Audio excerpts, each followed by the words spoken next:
There is a reluctance of people to acknowledge partner rape, in a sense, because I think it's still like a taboo topic.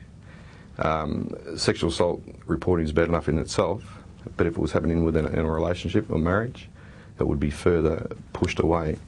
I guess there'd be still some attitudes to say that what goes on in a marriage stays in the marriage. I think because it's been accepted in all communities, not just the Indigenous community, that's the way it is, and that's what you put up with. And I sort of walked in the door expecting shock horror, you know, what's happened to you? And it was sort of, well, you must have done something to deserve that. They also get higher levels of advice to put up with rape by their churches or families, like, you know, it's your duty, dear. You know, no other class of rape survivor would be advised that it is her duty to put up with it. You know, you married the guy. That led me to believe that whatever happened in marriage was okay. I think a lot of them think that just comes with it. That's part of the violence. That's part of him controlling you, because it's not only physical abuse. There's mental. There's, you know, you name it, he can do it. And yeah, if he wants it, he's going to get it. And most women will just lay there and take it. That's part of that whole intimate partner rape, is that it's still, you know, it's tolerated within a marriage, because that's part of the wife's role, is that she's to provide sex for the husband. If they've been hearing around them that it's not real rape or it's not serious, it's those social messages that are totally messed up. They either didn't believe me, the people that I told either didn't believe me, or they didn't think that rape within a marriage was wrong. I just came across brick walls wherever I went. We needed to have the police understand this was a very serious issue, and that they needed to you know, be responding differently. And it's knowing that you can trust the police as well to say, hey, this also happened, and for them to acknowledge, yeah, that is rape. I wanted the members to understand that they should do something, just not go there and walk away. It's about ways of dealing with disputes. It's about ways of not seeing that you know, the violence, the hitting, the beating, the raping is in effect a natural process and acceptable.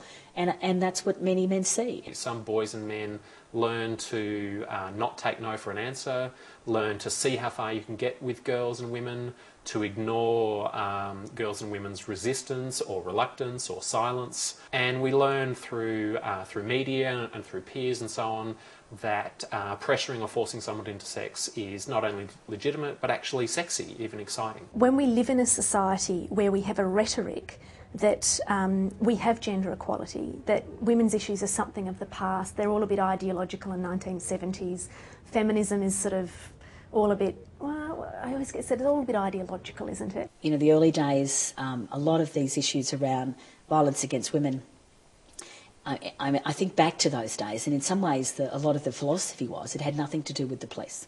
And I think what we've seen happen, of course, it's also about the whole feminist movement, the idea that this kind of, you know, the assaults and family violence was not just about a private matter, it was about a community matter.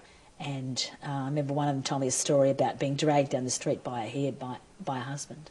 And he was a police officer as well. The police were called and they did nothing. And, you know, I figured if these women were strong and powerful women in the main, and that's what happened to them, what happened to women who didn't have that sort of support? You know, it really makes the point that we're not there yet. Like, if anything could make that more explicit, it is this issue. If a minority of men still feel that this is okay within intimate partner relationships, and that says something deeply worrying about the status of women in our society still. Violence has been part of society for 200 plus years, you know, and it's just, you know, it's a hand-me-down. Some of them couldn't care less, yeah, it's just part of who they are. They watch their dad do it, they've watched their uncles do it, they've watched, you know, other community members do it, so if they can do it, so can I, yeah. What we're asking here is to confront an ugly truth, to confront a profound and deeply traumatic truth that some men assault and abuse and rape and belittle the women and children that they're supposed to love and care for. I don't think people want to believe it. A bit like child abuse happens, but they don't want, the community don't want to believe it. My mother didn't think it was wrong. She thought I was exaggerating, and she just told me to go back home again and put up with it. The church that I was going to at the time, They just told me to pray for him, and they didn't believe in divorce. When I told them that he was going to end up killing me, the person that I was speaking to at the time said, well, at least you'll go to heaven then. And that was pretty much the attitude of the church as a whole. They had told my best friend, who was also going to the same church, that she was not to help me, otherwise she would be pushed out of the church. He was just accepted. Everyone, apparently, most everyone, knew what was going on. His family didn't want to talk about it. My GP, who actually prescribed the drugs in my name and gave them to my husband, and that was why, you know, I was rendered unconscious and helpless with the sexual assault. I felt very betrayed by that friendship. I went to my family doctor after I had the caesarean, and I had my husband with me. I was hoping that the doctor would tell him to back off. I told the doctor that it hurt a lot. Could he please tell him not to do it? And he just said that women are built for sex and it shouldn't hurt, and if it does, it won't hurt for long. And so that just gave my husband the green light to do whatever he wanted, whenever he wanted. And I thought, what's the point in going to the police if the doctor won't believe me? I think it's the doctor's relationship with the man which can interfere with the doctor's acceptance that, that's been happening. I think the doctor knew. He must have known, He examined me, made me go in regular for VD checks because he knew my husband was playing up all over the place. They heard stories around town. So I found it really difficult to know who to go to. I did feel that the police believed me, but they told me to go away and get some counselling and get on with my life.